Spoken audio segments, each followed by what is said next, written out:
my standing desk that I started using when I was having back troubles, right, from too much sitting.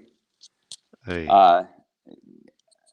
Also involves having my yoga mat folded up because standing on hardwood all day also causes back troubles. Yeah, you got to have a squishy thing. Yeah, hey, you know so what? I got I'm going to start another camera feed real quick. I'll be right back. Okay. Ta-ta-da. I mean, I can hear you. I just can't see you. Oh, by the way, there's a story behind this illustration, which dang, you can't really see very well because it's a little. I was gonna say now I can see it better now that you moved. Yeah, it's a well, I'll tell you about it in a second. Let me get this camera going. All right.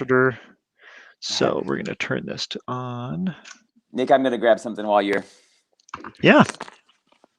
Awesome. The camera. Grab away. There's a special button I'm supposed to push here. I think it's this one.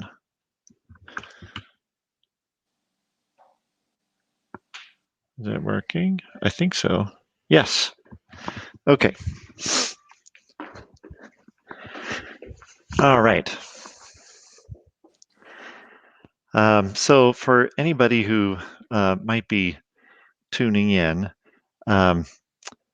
we've gone live a little bit early, but Mike and I are getting our things together here. This is our first live broadcast for how to read a book, or how to write a book proposal, how to understand the book, how to write a book proposal if you hate crass materialism and consumerism and the perfectly innocent things that Jody Rein says in the introduction to this book and throughout the book.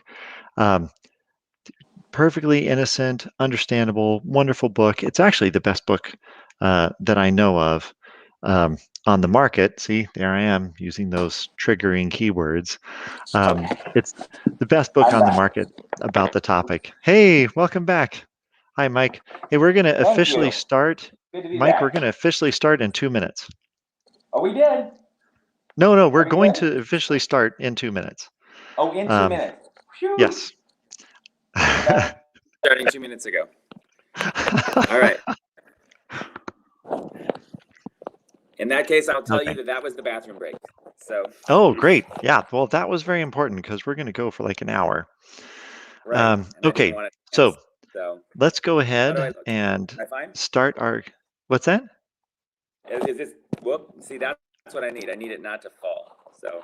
Yes. 1 more second. Not falling is important. Not falling is a good thing. Okay. You can hear me fine? Yeah, you sound great. You can hear me fine. Good. Yeah. Okay, right. So we're going to go ahead and start our little intro countdown and officially begin. Oh, there it is. Have that ready. Okay, here we go.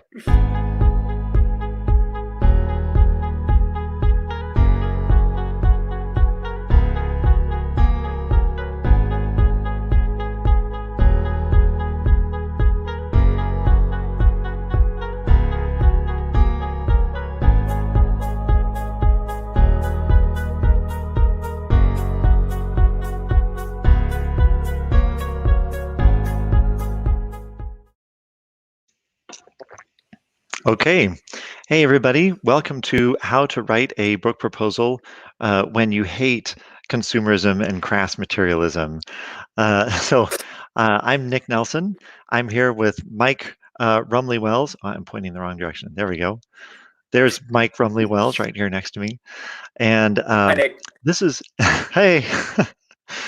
So this is our first live stream that we're going to do something, as Mike says, we're going to do something radically vulnerable. Is that the term that you use? Yeah. No. Recklessly vulnerable. Recklessly vulnerable. Even worse than radical, because we're being reckless here. It is worse. So we're radical might be considered, and this is just jumping in. Yeah. I don't know how radical, honestly, we are. I would prefer that you and I were actually not radical. and that everybody understood everything that we're about to say already. But I have a feeling that this is going to be pretty new for a lot of people because we're trying to kind of bridge. We're trying to bridge a space between um, uh, the the unthinkingly materialistic and unthinkingly uh, it can the materialistic and transactional nature of normal Western culture. We're trying to be some kind of a bridge between that and a more holistic, human centered, relationship centered, and frankly, uh, non materialistic um, uh, worldview or paradigm to understand the world. So we're trying to bridge that. And the thing that's really brought this up is when Mike, who is an author, uh, picked up this book that I recommended to you called How to Read a Book. Can you hold it up so people can I see the sure book? can. I wish I had a copy of it with me, but I do not. So I left my copy at home. That's how prepared we are. um, Reckless. and recklessly just jumping right into this. We had this idea a couple days ago, and we thought, yeah, let's just do it. So, um, uh, so I recommended this book to Mike, and it's a great book. I mean, the insights, the strategies, the tactics that Jody, Rein, and Michael Larson talk about are just really, really excellent. It's widely understood and accepted as the best book on the market about how to understand the world of traditional publishing. The problem is, um, Mike, it didn't feel like it was a great classic book to you when you were first reading it. So, yeah, how did that go? I I told Nick the only other time I wanted to throw a book so hard and so often was when I was taking Hebrew in seminary, which for me was incredibly difficult. The professor said, for every rule, 50% of the time you'll have an exception. That counts as a rule in Hebrew, right? So trying to find patterns, trying to learn how to read this language consistently was maddening, much like this book. Um, the difference is that what I found repeatedly painful reading How to Write a Book Proposal, which, by the way, is so thorough, so exhaustive, so well researched. I mean, there's no criticism from me about how well it's written. The difficulty is I find that it sets off my anxiety in two directions. One is sort of a stomach curdling, this is all about writing as a means of succeeding, getting rich, 6-figure proposals, 7-figure contracts, et cetera, which Building a Nick and I reputation, talk about. becoming famous. Yeah. Yeah, You it's can kind of you the can become rebellious important. beast that we both left. Right. And as someone who lived 7 years in a barrio in Nicaragua, has seen people without, I find that kind of desire for more repulsive, frankly. So that was one part of my anxiety, and the other part of my anxiety, which really contradicts, is why am I not successful like this already? I've been writing for a long time. My books are self-published. I still haven't had my major breakthrough. Now, it's kind of like when you want to be the one to reject the attractive other rather than having them reject you. that's the analogy I can come up with. So yeah. I didn't want you to break up with me. I wanted to break up with you. I wanted to be offered fame and fortune so that I could turn it down. I didn't want to be rejected by it. So, yeah. But in this case, it's not a breakup that you're looking for. Like the whole point of How to Write a Book Proposal, like it's interesting that we're using the word proposal, right?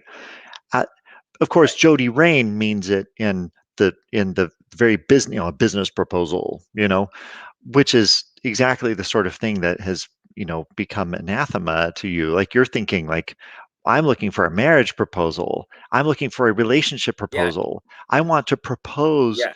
to a publisher that we have a relationship as publisher and author, and I write books and you publish books, and we're going to work together in good faith because we've built this relationship. And Jody Rein is Right. like, you know, be careful how the contract is worded. And you're like, no. I mean, am I right? I have felt those Yes. feelings myself. Yeah. So just a little background about myself that very few people who might be watching this live stream, it looks to me right now like we have no persons watching our live stream, but that's okay. Well, wait, let me go over here. Yep, no one's tuned in yet, but that's not a surprise because we haven't told anybody that we're Right. doing this. So Surprise it'd to be a everyone. miracle if you found us. Next time we'll tell some people. Um, we'll tell the Engdahls and Tim if We'll nobody be a little else. more reckless. Yeah. um, uh, but yeah, so a little bit just where I'm coming from this whole tension is so I grew up in Arizona, son of a serial entrepreneur, businessman. I grew up very much in that um, uh, kind of a really the healthiest possible form of American individualism and American materialism. The healthiest possible version of that, but it was still that, right? And so, Yeah. and I did not grow up with any kind of religious background. I mean, I remember as a fairly young child, my mom driving us like an hour into town. We grew up in rural Arizona, so it was a 45-minute bus ride to my school and an hour drive in a car to go to a Wow. church. So Yeah. I remember my mom driving me and my brothers to church. We attended that church just long enough for my brothers and I to learn like the basic Old Testament Bible stories. Um, like I can't even remember what I learned. I mean, we learned about Noah and the ark, and we learned a couple of other things. Probably David and Goliath. I Yeah. don't know. And Right. things Burning bush. happened. Oh yeah, we probably talked about a burning bush. I'm not sure about that, because there are no animals in the burning bush story. So I'm not sure we actually talked about that in this particular church. Animals were very exciting in this church, if I remember my flannel graphs correctly. Um, but but yeah, that tells you how old I am. So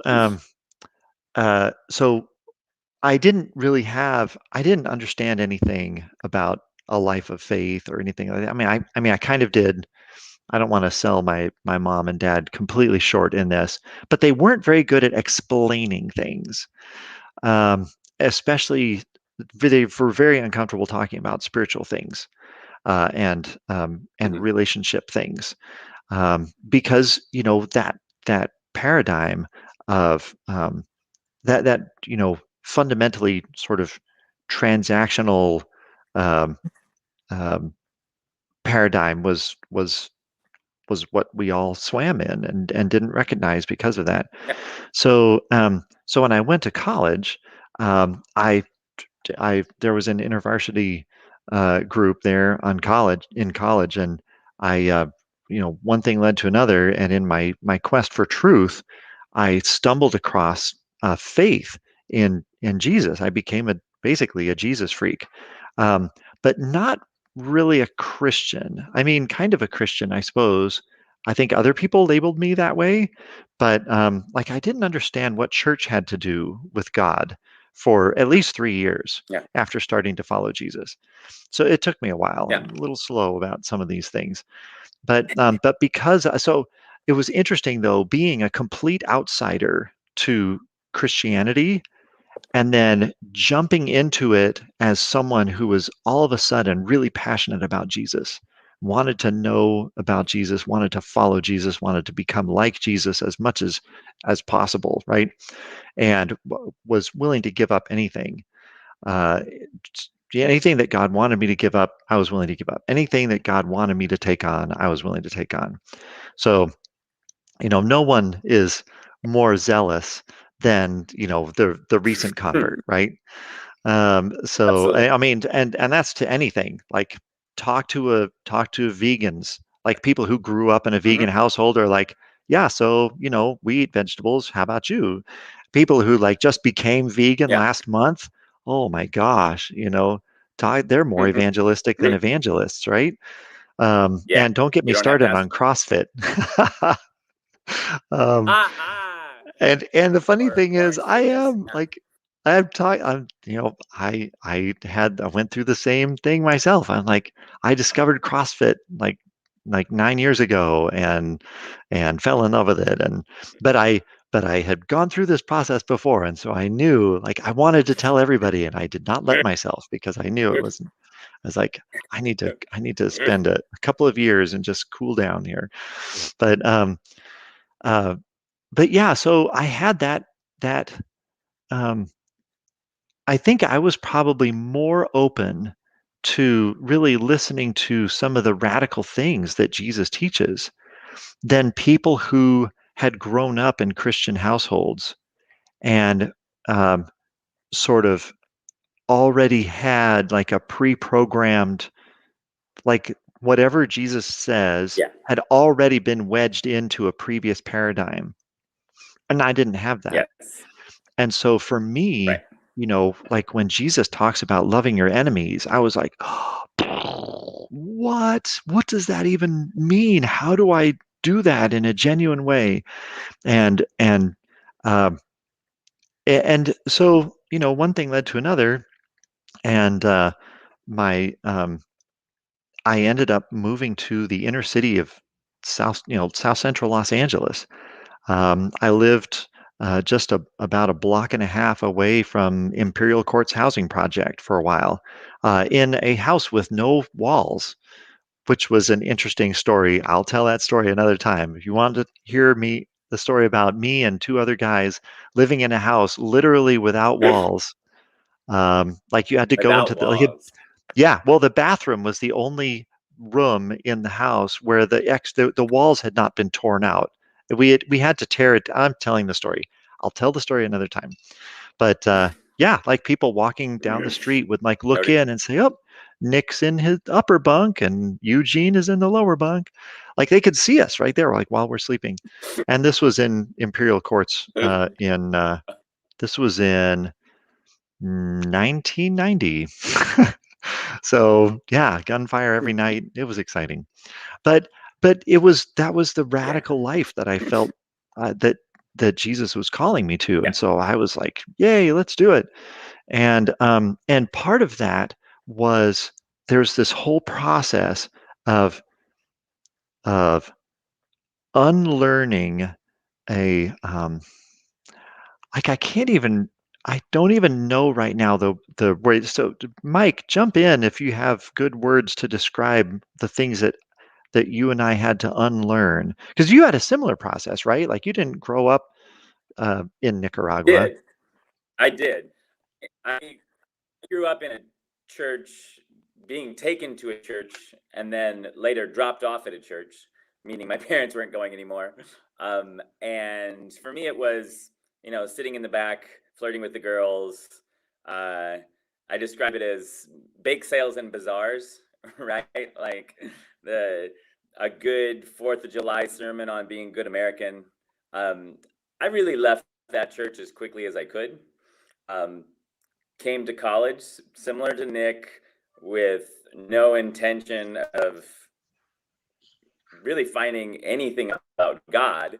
I had success on my mind, right? And in fact, I wanted to be an author back then. This is kind of a Hmm. returning full circle. I wanted to be a best-selling novelist who would be rich and famous, and by the way, write about important political things that would help people while I got rich Yeah. and famous. That was my plan. Oh, there we go. Was an English literature major, was writing, and yeah, kind of ran head into Jesus in a Bible study where I was looking at the Gospel of Mark and thinking I was just reading words on a page about this man who maybe lived a couple thousand years ago, and really suddenly had this kind of awareness of epiphany of Jesus is alive. Jesus is seeing me as much as I'm seeing these words. And if all of this is true, if any of this is true, I am living my life very poorly and really making a wreck of it. And Yeah. you know, my my prayer was, God, I've really made a mess of my life, so if you can do better, give it a shot. It wasn't Wow. the formal, let's take you through the, right? Get in there. Yeah. I'm a sinner, wrecking my life. Help me. Yeah. God took that really You know what's seriously. funny? I'd never The even very heard first of thing that the. God told me. Yeah. Uh-oh. You're breaking up. Oh no. The sinner's prayer. Oh, yeah, sinner's I'm prayer. not talking. I'm not sure I knew about the sinner's prayer either, but I had never heard of the four spiritual laws until I was actually in ministry. I was Right. in No head full-time on. ministry before I heard about the four spiritual laws. I was like, what is this? Does this make sense to people? Yeah. Oh, okay. Whatever. Yeah. Yeah. Right. So much like Nick running into the love your enemies, the first thing that I would say I heard God say was, you have to forgive your dad. And my dad was suffered from bipolar. We'd had a very challenging relationship, nicely. And I loved him, but he was incredibly difficult. And I took God very seriously, brand new in my life, radical, like Nick was describing, and spent the next years really working on forgiving my dad, which meant that I had 5 years left of his life to be friends with him. And I am so incredibly glad that I started when I did, because my dad died 7 years after I got out of college. Was it some kind of long illness He you saw could have coming? died with me still resenting him. Wow. Yes, it was a chronic disease that he had. Incredibly resentful of that because he'd never been a smoker, but had a smoker's disease. And God did amazing things, and God did amazing things in Ed's life. Okay. It took a lot of never had. Sorry, it took a lot of what? You need to forgive him. Yeah, yeah. So, yeah. Yeah. Yeah, so that's a way of describing coming to this book, coming back to what we're talking about. Yeah. To me, feels a little bit like you do not see the dragon that swallowed you, right? Right. Ooh, that's a good metaphor. And I got out of that. You do not see the dragon that swallows you. Yeah. That drive for more. We did not see the dragon that swallowed us, right? I got out of that dragon, and the world looked different. Community and caring for others felt much more important than financial success or than climbing the ladder. And I used my communication gifts for people. I went to seminary, became a pastor, and then became a missionary. Wow. And okay, so like you kind of really did that part, right? Yeah, I did that whole Christian thing exactly backwards. I jumped into full-time ministry with an inner city organization without really like I had so little training and background and understanding that they actually didn't take me. Like I applied, to be on staff, and they're like, "Well, we have a janitorial position open." I was like, "I'm in. Sure, janitorial, let's do it." I had a background in construction, Yeah, like Wow. they took me on as an employee before they like believed that I might have. Yeah, anyway, that's a whole other story, by the way, which anybody who has grown up Yes. as a Christian in the United States of America will bust out laughing when they hear me tell my story about how I got into full-time ministry, but that's a story for another time.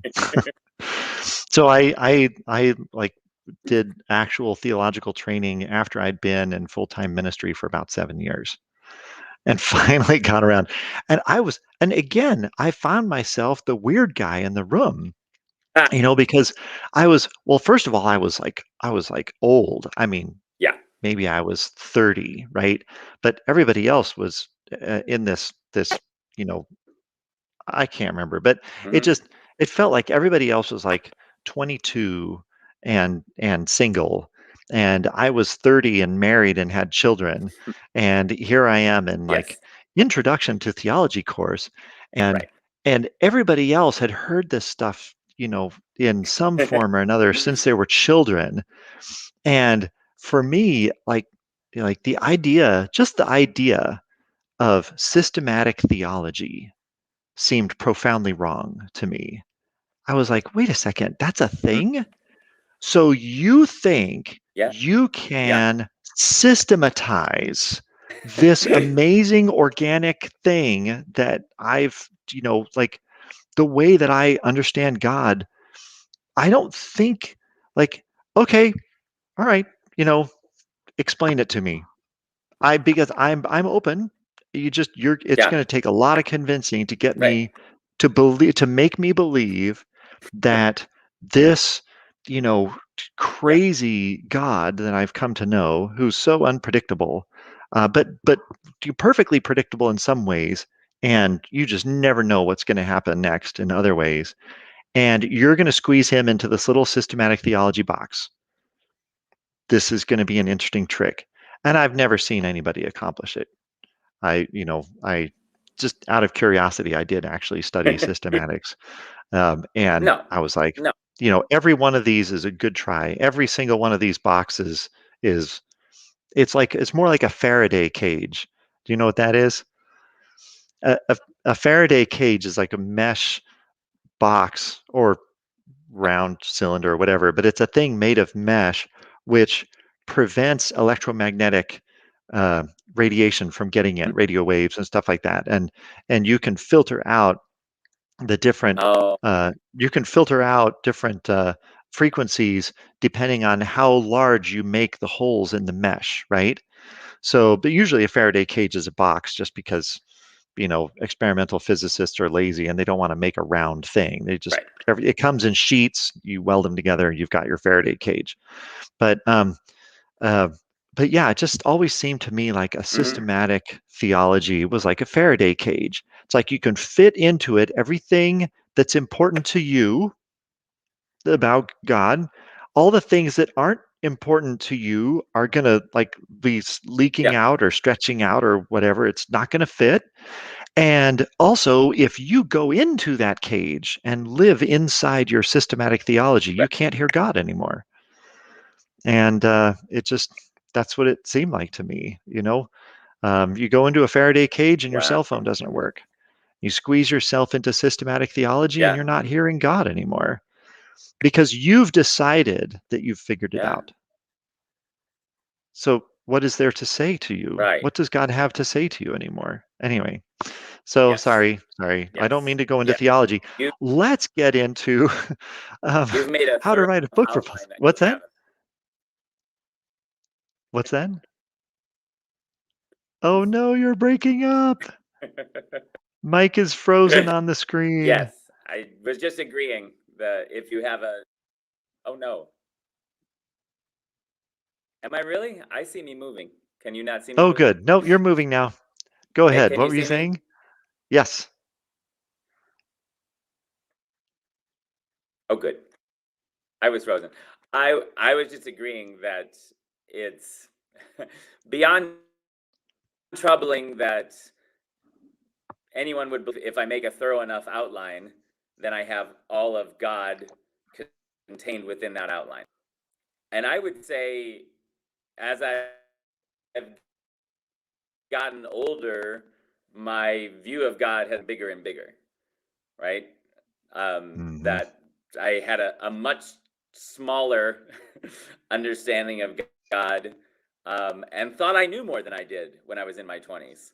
Thought I understood everything, or pretty close to everything, and I could explain 95% of it. And now I would say, on a good day, there's 5% that I can tell you about from my experience. I still may not be exactly right, but it's changed me. Yeah. That's how much I know. Yeah, I feel you. I feel you.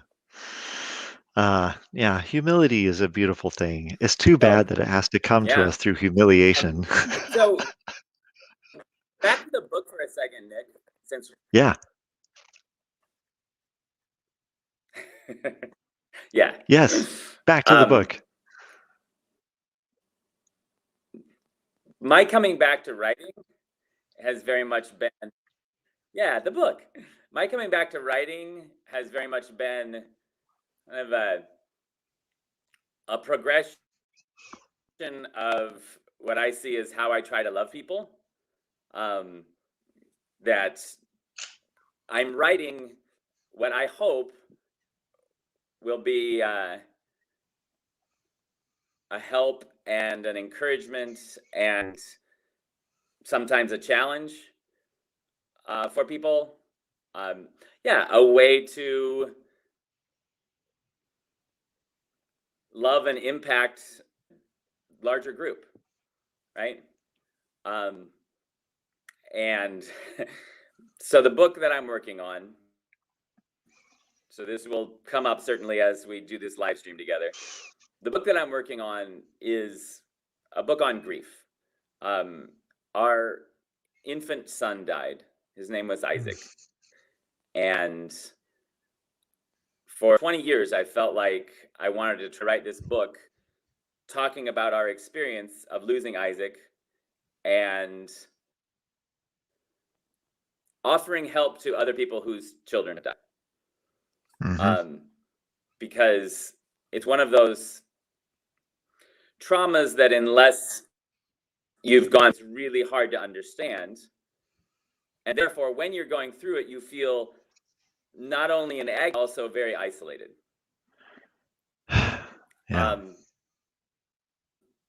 And while I've self-published 3 other books, this is one I would really like to get out to a broader audience. Came to my friend Nick. And here's the rub is published. Yeah, here's the rub is that traditional publishing may be expressed in very sort of materialistic and consumeristic, over the top consumerism terms. It can be expressed that way because the dominant culture is like that. At least in the West. I mean, not in Nicaragua, but in the West, Western culture, consumerism is part of the dominant culture, and so no. Sorry, go ahead. Yes. Oh, sorry. Okay, I thought you were gonna jump in with something different. Okay, so because consumerism is such an integral part of the dominant culture in Western culture, the way that publishing works gets expressed in those consumeristic terms. And Jody, Rein, and Michael Larson, they actually use that kind of terminology less than they might otherwise. This book is, I just need to preface our longer conversation by saying that this book is actually not written from a crassly materialistic point of view. It's written from an unavoidably materialistic point of view. So Jody if you ever see this podcast, I apologize. We don't mean to hurt your feelings. We're not imputing bad motives or anything to you. It's just, this is, Jody, you wrote to a Western audience, and so of course the audience is king, and you wrote very effectively to that audience. But for me and for Mike, and maybe for other people who are watching this live stream, it's going to be helpful for us to work through your book and translate the insights and strategies and tactics that you describe in your book. It's going to be helpful for us to translate those out of consumeristic, materialistic, like baldly transactional terms and into more holistic and relational terms, um, uh, um, to take it out of sort of a corporate context and bringing it into more of a servant leader kind of context. So that's what we're going to do. And we have about half an hour left. So maybe it would be good to just go ahead and get into the book. Do you want to? I'm looking at the introduction to the 5th edition right now. Do you want to start at the introduction, or do you want to start at the chapter 1? Which one? That was 2 options. No, start at the introduction. Okay, great. Okay. That's fine. So here's the introduction to the 5th edition. I've just got it. Yay! I've just got it here on in Kindle right now, which means we're going to mark it up a little bit. So this is a great introductory story here, because it actually shows how very relational and creative and fluid this whole publishing thing is. She talks about moderating a huge panel of nonfiction literary agents at the San Francisco Writers Conference, and she talks about how the stage wasn't even big enough to hold all the agents there.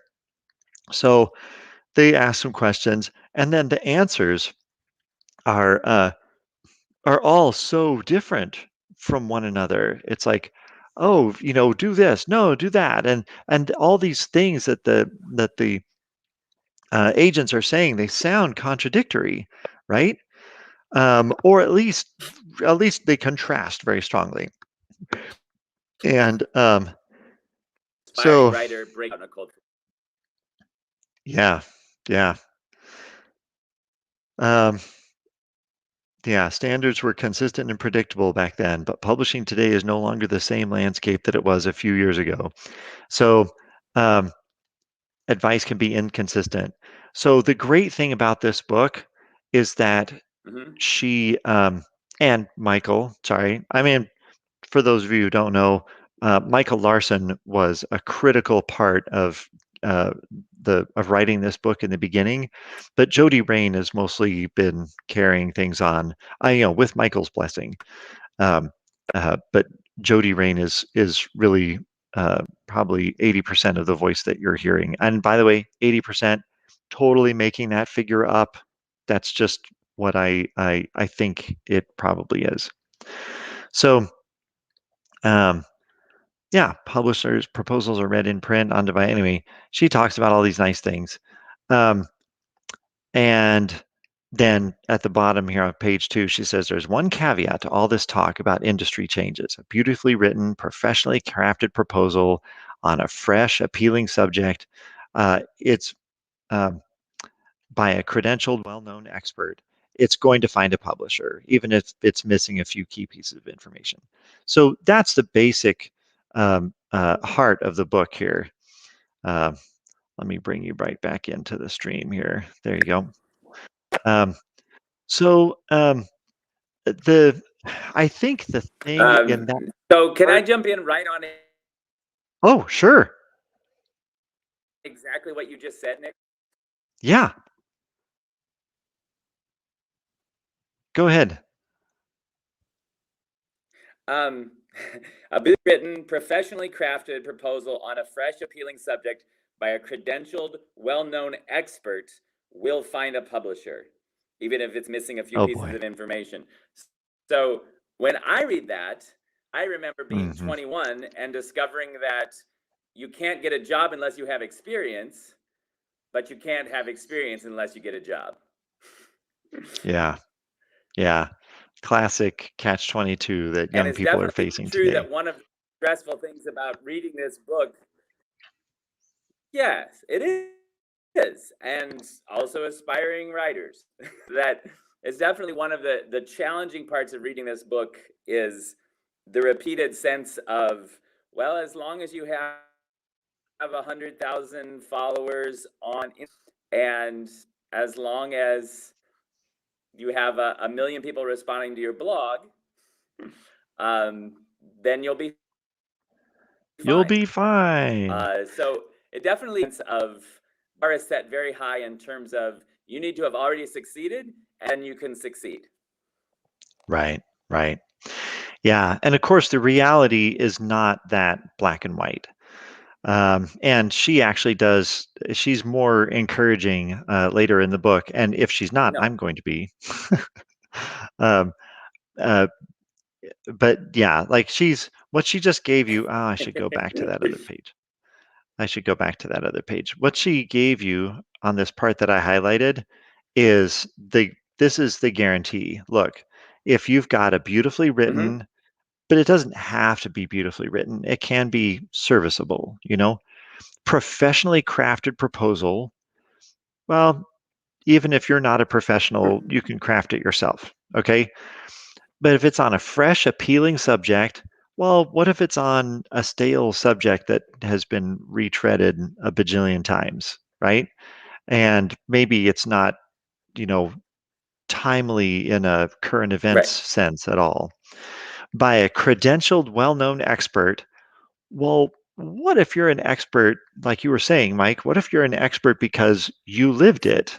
Like your son died and you've been dealing with it for a long time, and in a self-aware kind of way, and having insightful conversations with other people who now are telling you, gosh, you really have something to say on this. I wish that, like this conversation that we just had, oh my gosh, everybody who's lost a child should have that conversation.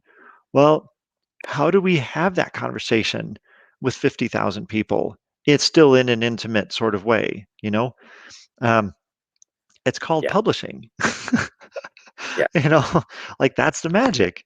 So, so you're not credentialed, you're not a marriage and family therapist. You're not like a grief counselor at, I don't know, like, I know so little about grief counseling. Like I know a lot about grief, right? But I don't know very much about the grief industry. Is there such a thing? That's horrible. Right. Like, and that's exactly our point. Like if there's a grief industry, oh my gosh, we should all grieve that for a moment. I don't even know if there is, but if there's no grief industry, how do you become credentialed as a grief person, as a grief expert? So anyway, but what she's saying is if you do tick off all these boxes, you're guaranteed to be published. Sorry, go ahead. My bad. I think there's a bit of a time lag in our live stream here. No, I was just going to. There is, unfortunately. We didn't have this at the start, but there is now. I don't know what changed.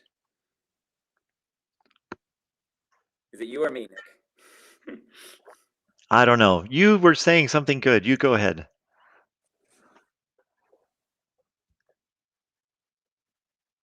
Oh, I was simply saying, and even saying that, I wouldn't want to, I wouldn't want to malign those who are working with the grieving, right? Like certainly there are people with great hearts who are credentialed and doing a wonderful job at the same time as there is an industry that knows that people are vulnerable in this state and would like to make money from them. Yeah, ouch. Yeah. So the point that Jody, I think, is making here is that if you can tick all of these industry standard boxes, the industry is guaranteed to welcome your book. But and what I want to emphasize is that you don't have to tick all of those boxes, but you do have to learn to speak the industry's language, so to speak, so that you can communicate your message to them. And the great news is, if this would be hopeless if the industry was a giant network of AIs that only understood the industry paradigm with which if the industry paradigm was their instruction set, their training set, that's all that they would understand. And a creative approach would have no traction at all because it didn't fit in their paradigm. But the great thing is, and this is the good news about the publishing industry, is that the publishing industry is actually made up of humans. And even when those humans are totally swimming in this, consumeristic, individualistic, commercial paradigm and love the water, that they don't even know that there's another pool to swim in.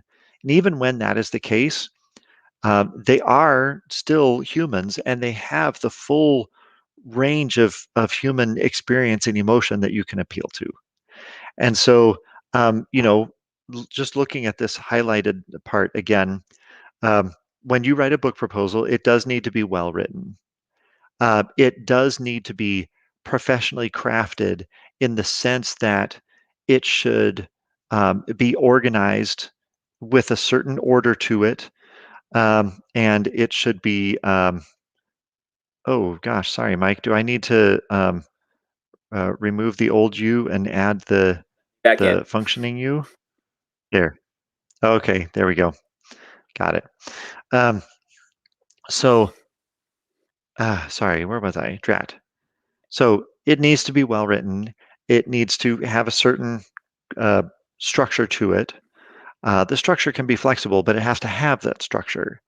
In other words, a book proposal, I'm sorry, it just can't be a TikTok video. In a perfect world, you could use a TikTok video as a book proposal. Because anything that gets across the creative TikTok video. Yeah. I mean, if it's good enough to go viral and earn its creator, $1 million in link fees, impression fees, it ought to work as a book proposal too. But it doesn't. There's a certain structure to a book proposal. We just need to learn to follow that structure. And Jody and Michael are about to explain it to us, and it's going to be very helpful if we can defuse the landmines as we go along. But yeah, and then appealing subject by a credentialed, well-known expert. Okay, so you don't actually need credentials, so to speak, and you don't have to be well-known in the fame and fortune sort of sense. But what you do need to do in a book proposal is to create your own credentials. You need to be able to explain why you're not a complete idiot on whatever subject you're talking about. And that's basically what she means by credentials. I mean, like actual credentials would be awesome, but yes. but the humans who are reading the book proposals, when they get to a person who has absolutely no credentials, but offers an excellent reason why they are the right person for this, you'll actually hear, it's kind of funny. I've been fortunate, privileged to be part of certain discussions between an author and an agent and me. And it was so interesting to hear the author. I haven't asked him if I could talk about him, so I won't in specific terms, but it was so interesting to watch this author explain to the agent why he was the right person to write this book. even though he didn't have any credentials, but he didn't say, even though I don't have any credentials. He just explained why he was the right person to write the book. And the agent replied to him, well, clearly you have excellent credentials. So the agent imputed to him the idea of being credentialed, even though this guy had no formal credentials. You see, so if we can translate what Jody Rein is saying that we need, and just don't worry about the ignore the trigger part. If we can somehow cut the trigger wire um, of if we can somehow cut the trigger wire of what of the words that Jody is choosing, and just listen to the idea that she's getting at, then what I'm saying is that you absolutely can, like in meeting when the agent listened to my client explaining why they were the right person to write the book, and not saying, even though I'm not credentialed. Just don't say that part. Just explain why you're the right person to write the book. And then hearing the agent say, well, you've got excellent credentials. It's like, okay, the humans in the publishing world are going to impute to you the industry things that you don't have. Like I remember the first time someone called me an expert about something, and I was like, who, me? I like, where is the expert in this room? But they thought I was an expert because compared to them, I knew a lot about something. But in my own mind, I knew I was still a tyro. I was still a novice. But I knew enough to not get caught in what is that funny? What, there's a hyphenated word. It's a psychological term for someone who thinks that they're an expert because they've learned a lot about something, but they haven't learned enough to realize how much more there is to learn. I can't remember. It's a something. Yes. Anyway, I can't remember. Yes. Clearly, I'm not an expert Dunning-Kruger on Dunning-Kruger effect. Thank you. Yeah. So like I knew enough to have gotten past that Dunning-Kruger point on the learning That's come up curve. a lot recently. Yeah. Okay. Well, good, because the Dunning-Kruger effect ought to be far more well known than it is, because holy cow, people do make hay of it. Really So should. yeah, Holy it really should be more known. Yeah. Thank you. Dunning-Kruger effect. Now, did you just remember that? Did you Google it somehow?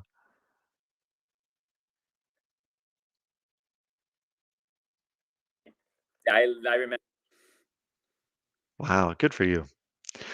All right. Anyway, so I hope this is helpful for people who are watching this or who are going to be watching this in the future.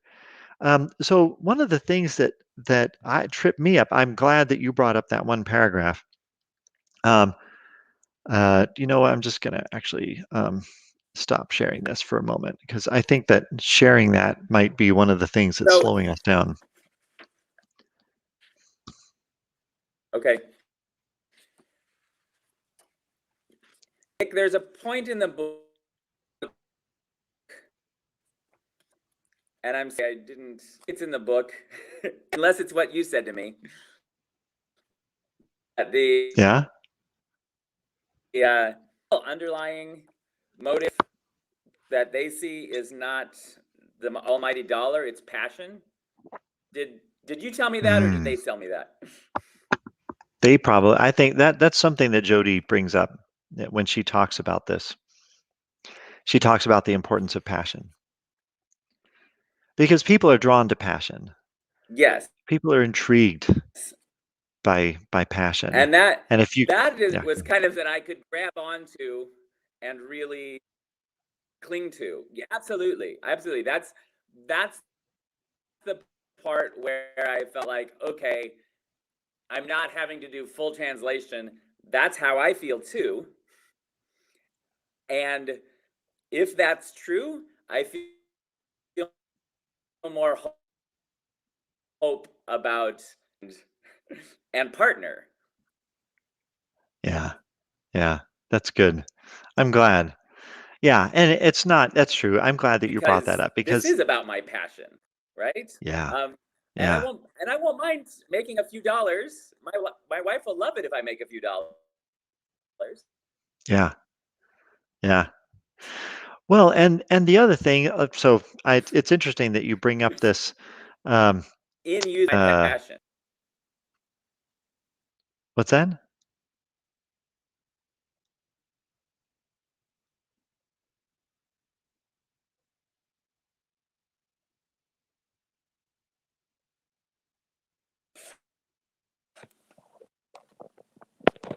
I don't know.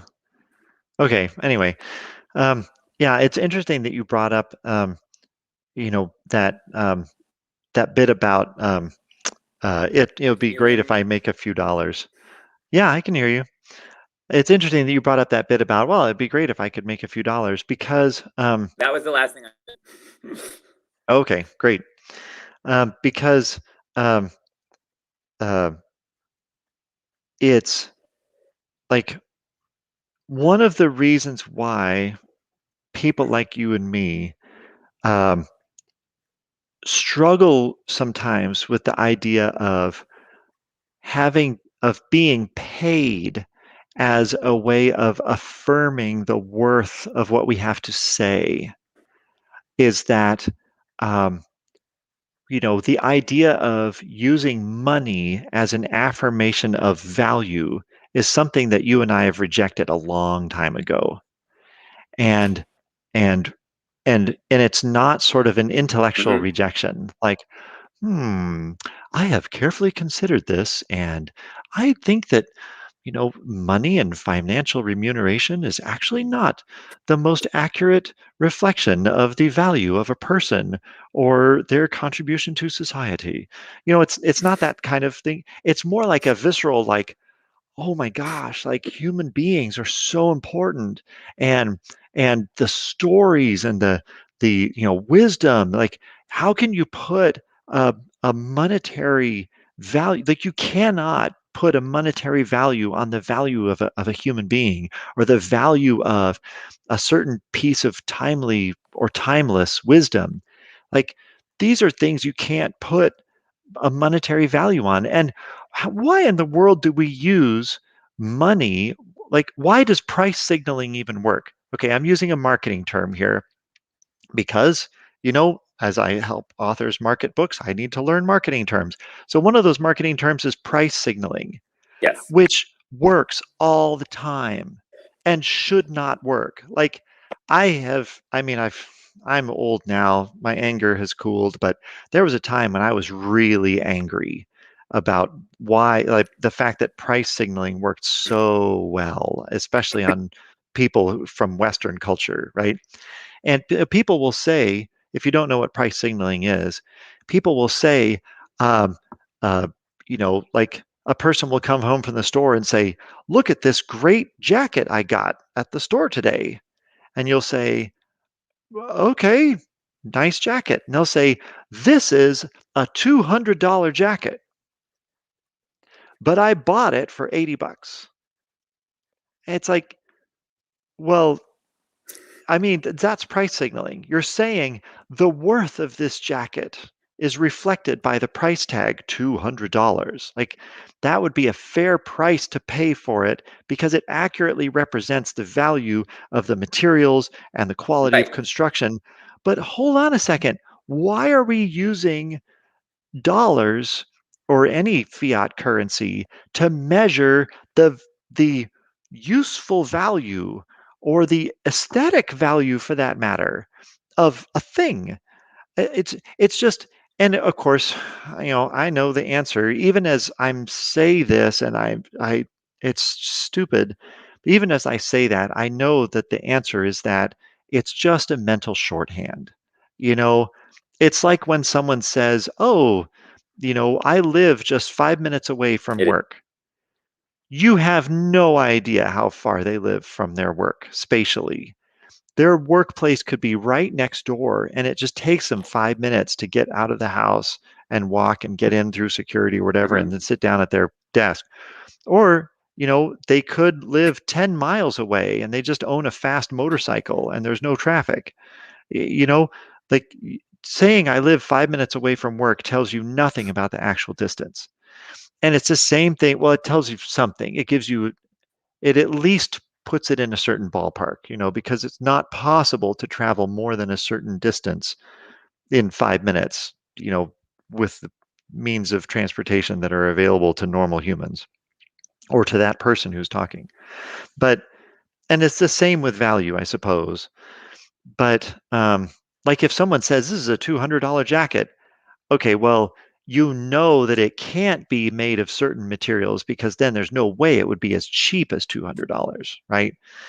Because there's just not obtainable at a lower price. So, but still, price signaling, man, and so price signaling applied to things is frustrating, but it's even worse when it's applied to humans. When some and people, I actually hear this at writers conferences and things. People will say, "Oh yeah, that guy is a $1 million author."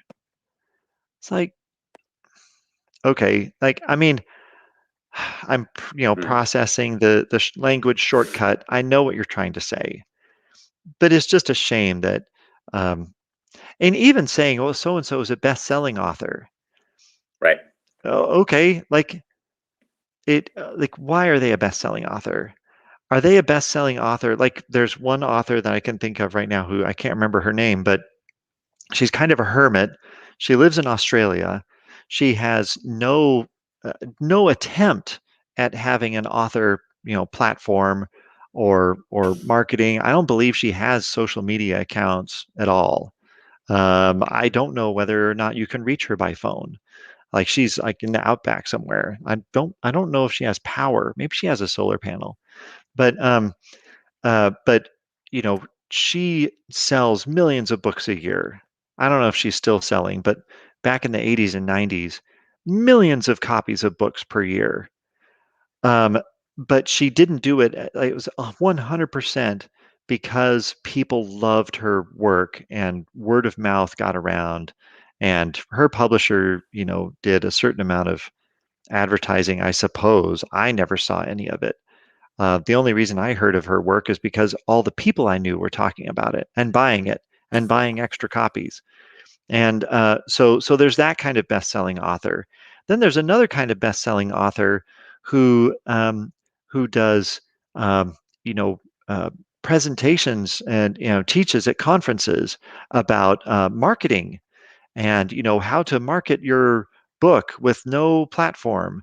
And this person became a best-selling author because um, because she understands the marketing side of things.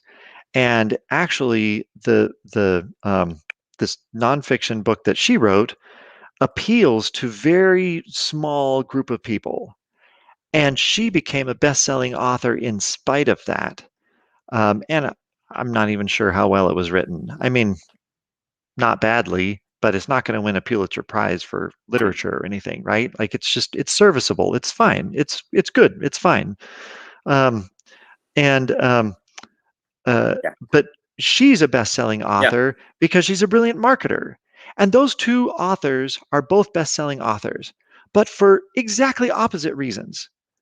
And we have no idea of any of that if you just label them best-selling authors. Like it's not it's it's like price signaling. It doesn't actually tell you Yes. anything meaningful, and it doesn't tell you anything human about them. So anyway, how did we get off on this Yeah. tangent? I think it's what the entire live stream is about, really, is this kind of issue. But there was something that you said or something that I saw here. Uh, anyway, so I want to share this screen again and just go very briefly through the rest of the introduction, and then we're going to have to wrap it up for the day. Oh, there it is. So the rest of this introduction, she talks about part 1, part 2, and part 3, part 4. Part 5, she just tells you basically what's in here so that you can navigate the book better, which actually this is a very helpful way to write an introduction. If you're writing an introduction for your book, this is actually a pretty good Yes. a pretty good pattern to follow. And then part 6, find a happy home for your book. Part 7, inspiration and the future. And then they have helpful appendices in here. I love her opinionated glossary of industry terms. I think Mike and I are going to add some of our own opinions to those industry terms. And when we get to that point at the end, we'll put our own opinionated glossary of some of these industry terms in the description to this video.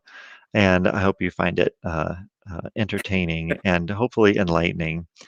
And then here's at the end here, she circles back to that agent panel, and then she comes back. Look, no one recipe for a proposal exists. Every book is different. Every writer has his own voice.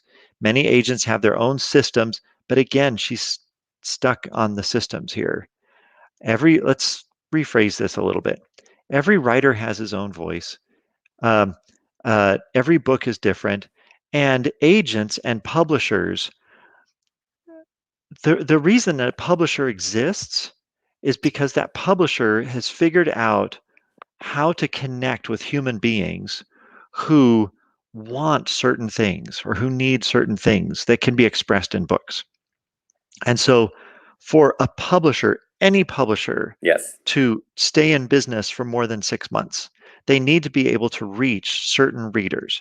This is one reason why publishers will not take, but when a publisher says, oh yeah, we don't accept those books, they're not being exclusive in their rejection of your idea. They're not being closed-minded.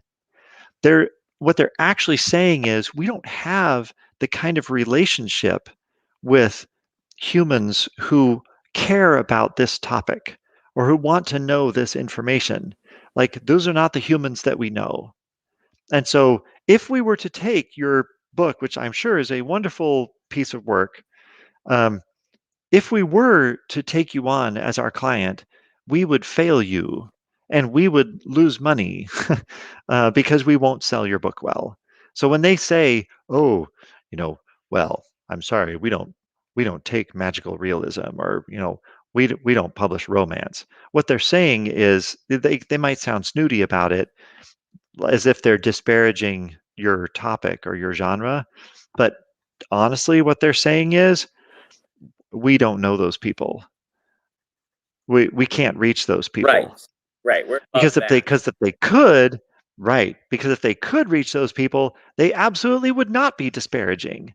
They would not be talking down their nose at your book because, genre fiction is not something that this publishing house entertains. It's like, well, yeah, it's because you don't know how to reach the people. Because if you had relationships with those people, you wouldn't be taking that tone when you refer to them.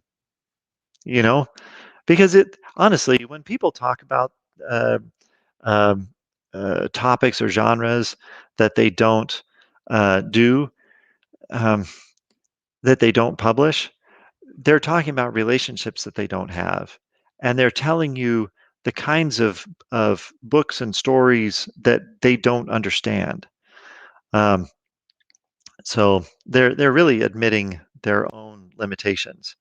It's sad that in the publishing industry, the way it traditionally goes, it's just sad that um, that rejection is expressed in terms of the author's lack, rather than in terms of the publishing company's lack. And honestly, the fact that it doesn't have to do with all these measurable corporate numbers, it has to do with human relationships and whether or not they have them. So yeah, every writer has his own voice, and agents have their own systems. Yeah, just to sort of cope with their workload. Basically, agents have preferences that if you just show respect for the human who is the agent, show respect for that poor overworked person, and cooperate with their submission guidelines. You're not selling out to a system by helping someone get through their workday a little easier with a little less headache. So, it's just they don't express it in that sense, but that's what's actually being said. And agents have their own groups of people that they publishers have their own groups of readers that they serve. And so if you can convince a publisher that you can serve their readers well, they will take you. They will accept you for publication, because even if they express what they do in terms of return on investment per author, and they go through all the financial stuff, and they talk about their the profitability and profit and loss statements. They might use those terms, um, and sometimes those terms are even unhelpful for them because they lose focus on why they're actually making money.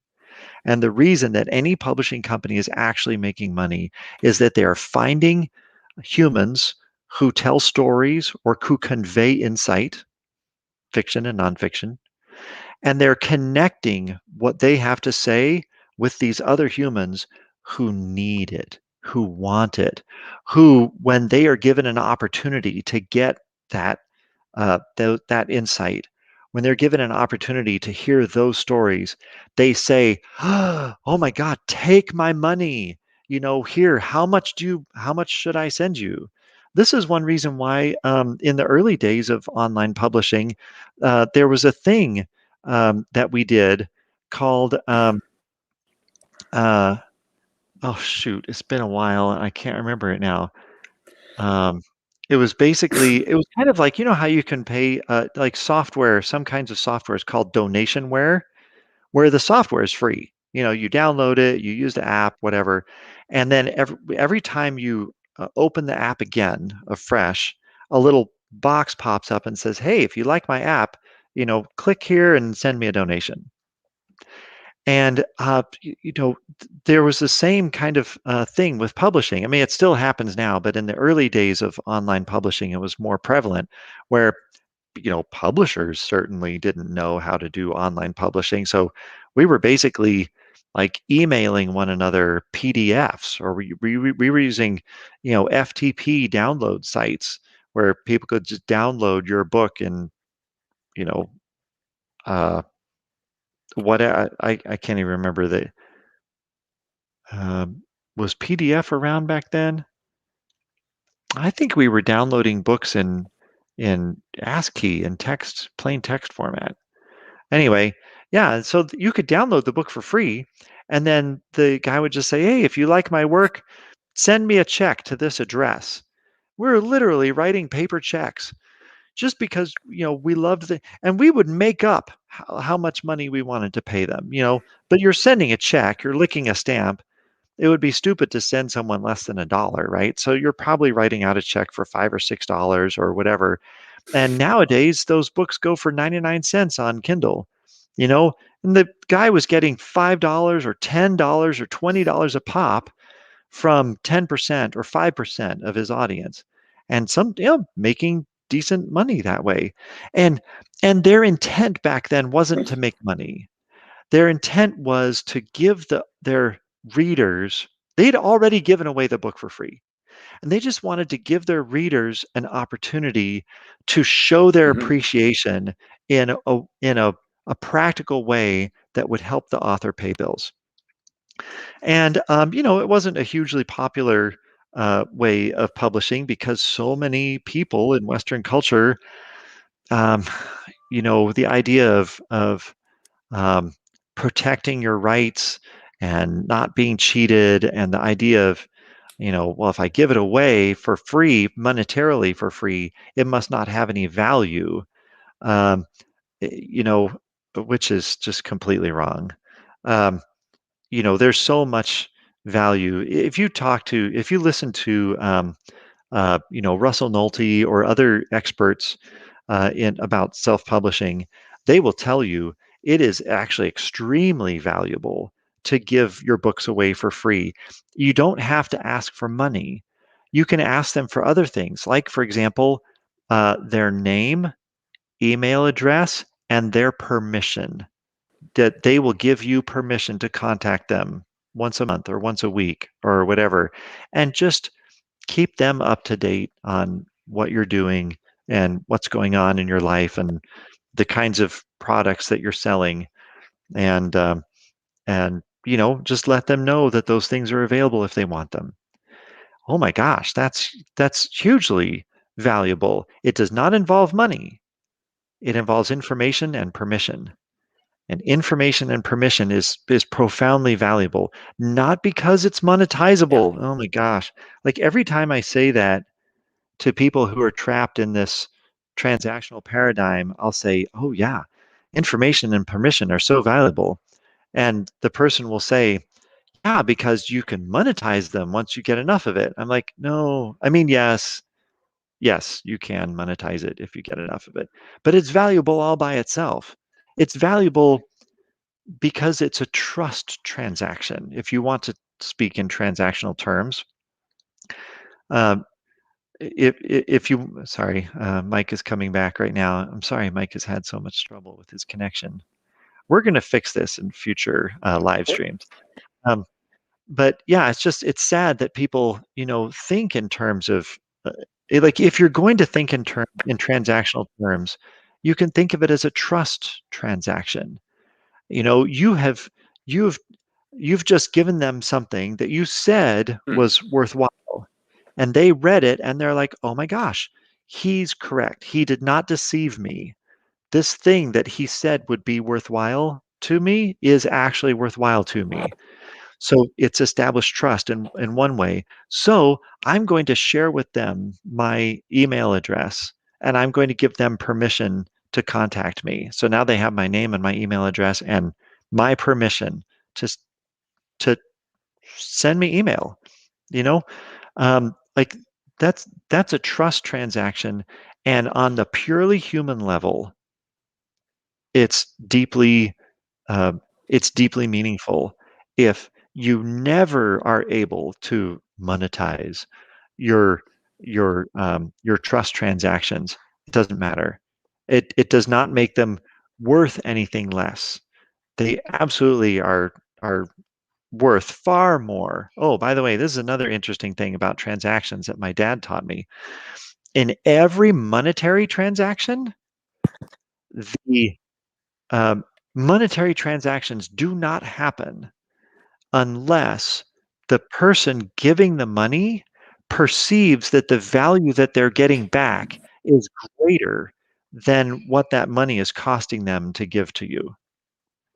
Like, in other words, um, in the monetary world, there has never been a transaction where the value, the pers- the person's the actual human value to that person has ever been less than the monetary value to them that they're willing to pay for that. In other words, every transaction is always a bargain, or it wouldn't happen. And I wasn't sure that that was true for a long time. Um, but even in desperation cases, you know, when someone is angry because they've been forced to pay a great deal for something that they cannot do without, even then, the anger and the injustice comes from the monetary price being forced so close to the actual human worth of that thing. You know, like when someone is charged $100 for a bottle of water because they're dying of in the desert. Even then, that bottle of water was worth more to that person than the $100. I mean, it shouldn't have cost that much, right? I mean, it's ridiculous price gouging, but even price gouging only works when the human cost has become so precious that the monetary cost, y- is less significant or insignificant.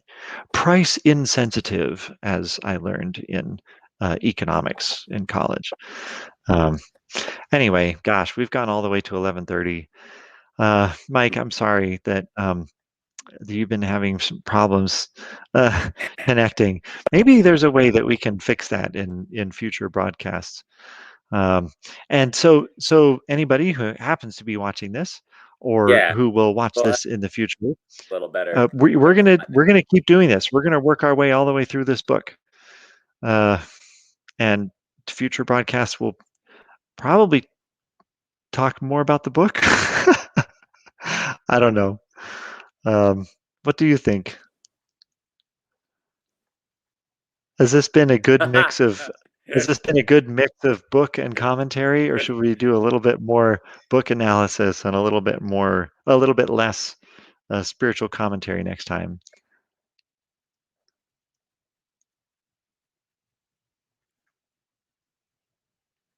Uh-oh. Wade in a little further. We had to lay some groundwork today. Yeah, there we go. All right. Well, thank you so much, Mike. I'm so glad that that you and I are able to have this conversation. And so, if you've watched this far, frankly, I'm amazed. And if you've watched this whole video up to this point, there's really no reason for you to not click like, because otherwise, my goodness, why are you here? So you must have liked it, or you wouldn't have watched it this far. So go over here, click like, and click subscribe. And when we have this next talk, you'll know about it. And if you would like us to email you and tell you when the next one is coming, then just go ahead and I was going to say leave your email in the comment, but then all the world knows it. You know what? Here's my email address. The longest domain name ever. There's my email address in the.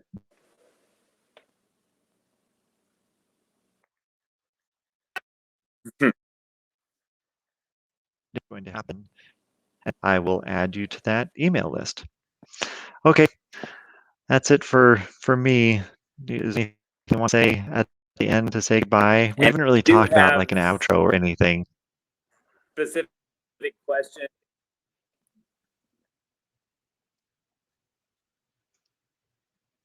Uh-oh, Mike, No. we lost that last part that you said. Questions you'd like to have us address as we work the book, please write. Yeah, absolutely. Can I put your email address in here too? Have specific questions that they would like us to address as we work through the book. Sure. Yeah, absolutely. Put those in the comments, or you can email them. You can email them directly to me or to Mike. Mike, what's your email address?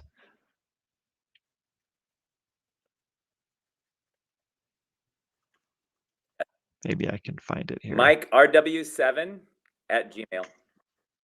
RW7 at gmail.com. Bing. Okay, great. That is also in the chat. So yeah, feel free to email either of us with questions or comments, and let us know if you want to know when the next one's going to happen. It's probably going to happen soon, within a week, right? Mike? Within a week. Awesome. All right. Thanks, everybody. Bye. Thank you, Nick.